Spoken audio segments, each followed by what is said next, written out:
la première réunion consacrée à l'examen des cahiers de doléances des centrales syndicales. Vous savez qu'à l'occasion de chaque 1er mai, les centrales syndicales déposent auprès de M. le Président de la République leurs cahiers de doléances. Ces cahiers de doléances n'ont jamais été traités de manière systématique. Et cette année, le gouvernement a décidé d'activer le processus et de pouvoir les traiter. Donc depuis le 1er mai, le travail en amont a été fait par le biais d'une synthèse des cahiers de doléances qui a été envoyée aux partenaires pour validation.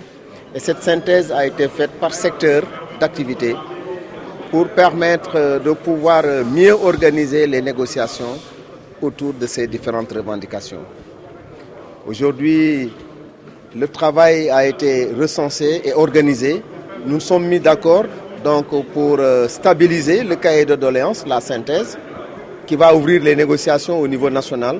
Vous savez qu'on est en négociation avec beaucoup de négociations sectorielles qui sont en train d'être mises en œuvre avec l'enseignement supérieur, avec la santé, avec l'éducation, avec l'énergie, avec les mines, avec le transport.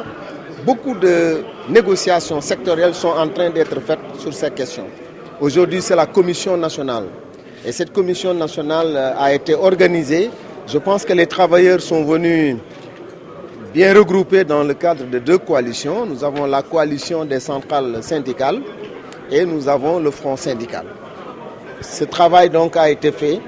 Donc il s'agissait aujourd'hui de revisiter les cahiers de doléances, les différentes revendications, pour les répartir dans 6 commissions de travail. Je pense que ces commissions de travail qui concernent les secteurs d'activité vont permettre de coordonner les revendications et le traitement.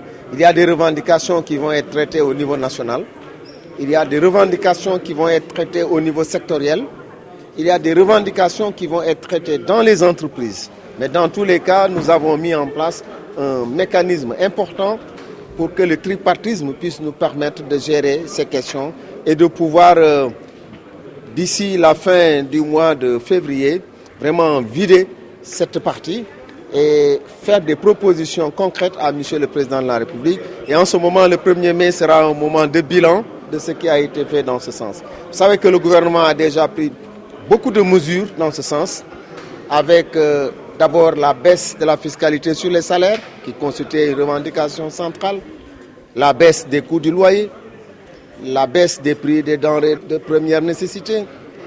Des initiatives ont été prises aussi pour la protection des travailleurs en modifiant les textes organisant la protection des travailleurs pour assurer la protection sociale des travailleurs saisonniers, des travailleurs payés à l'heure, des travailleurs stagiaires, en modifiant la structure et les problèmes de gouvernance des IPM, en mettant en place l'ICAMO.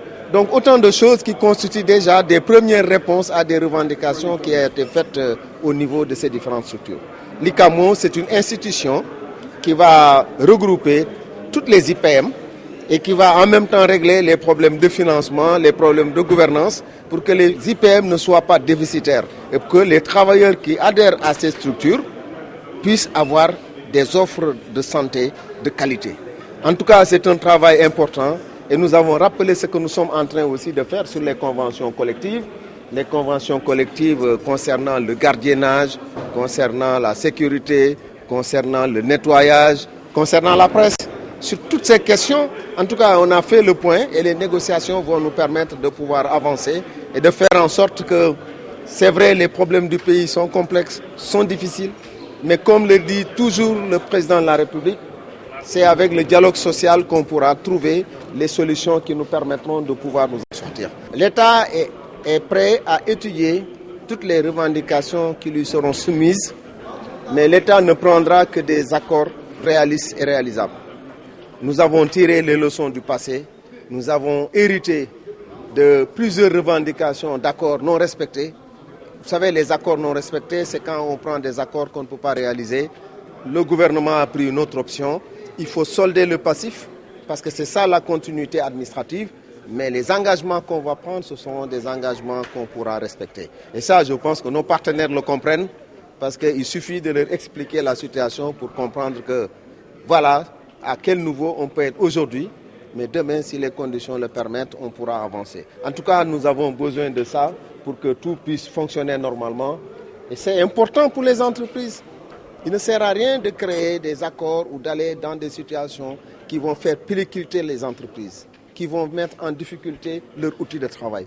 Parce que quand les entreprises sont en difficulté, les premiers qui en pâtissent, ce sont les travailleurs, et un gouvernement qui veut créer des milliers d'emplois. Je pense que sa tâche principale, c'est de consolider les emplois et d'accompagner les entreprises en difficulté. Mais toutes ces questions, on va en discuter. Il est prévu des commissions qui vont approfondir ces questions pour que nous puissions avoir vraiment des solutions et une vision qui va nous permettre de pouvoir nous en sortir.